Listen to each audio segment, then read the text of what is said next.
My name is Brittany Matthews. I am currently a fifth year in the NYU Stein Counseling Psychology PhD program.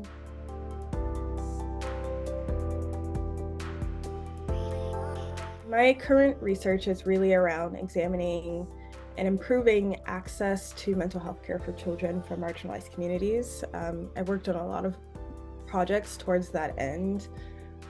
I managed a project around increasing access to behavioral parent training for children with ADHD and other behavioral problems.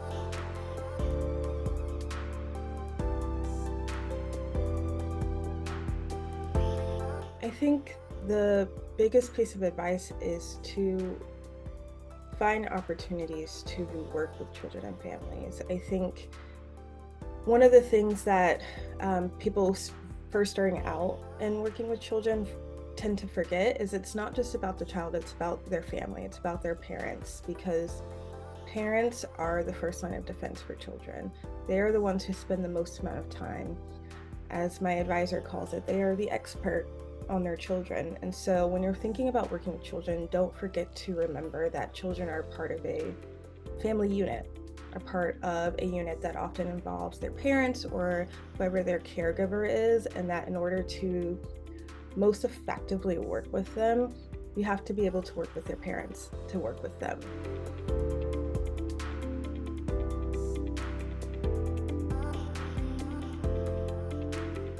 A lot of my work to date has been around working with children to help them have better long-term outcomes.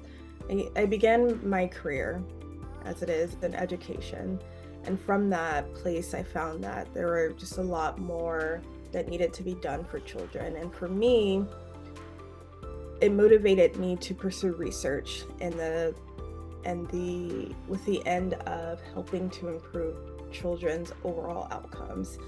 That could have been manifested in a lot of ways, and I did explore a lot of different ways to make that happen. I got my master's in education. I did work in juvenile justice work, which was really meaningful for me.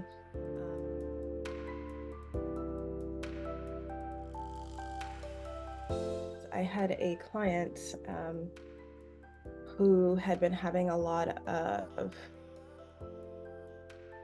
resistance to the work.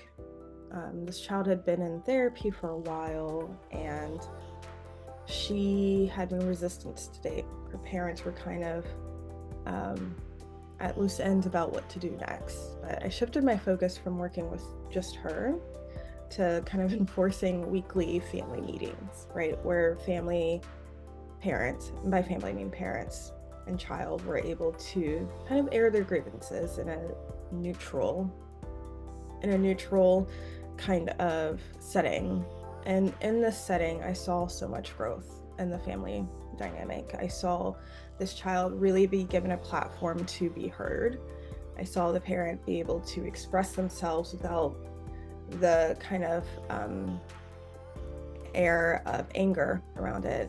I saw there be understanding, and I saw there be growth.